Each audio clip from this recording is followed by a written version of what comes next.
am ready! GMA Weather, serbisyong totoo ng GMA News.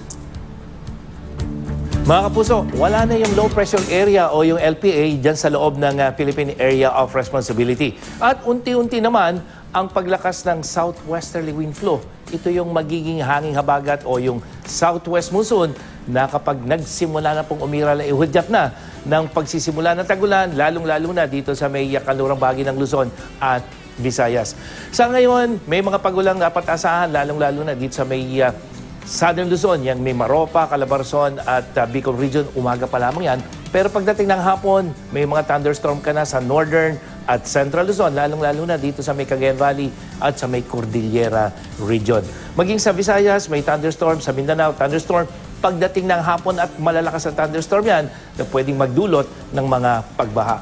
At dito sa Metro Manila, umaga pa lamang may posibilidad na ng pagulan, bahagyang mawawala yung sa tanghali at magiging malisangan dahil posibleng pumalo ng 41 degrees Celsius yung ating init factor at pagdating ng hapon at gabi ay may chance na naman ng pag-ulan o thunderstorm. Kaya mga puso, magdala po tayo ng panangga sa ulan.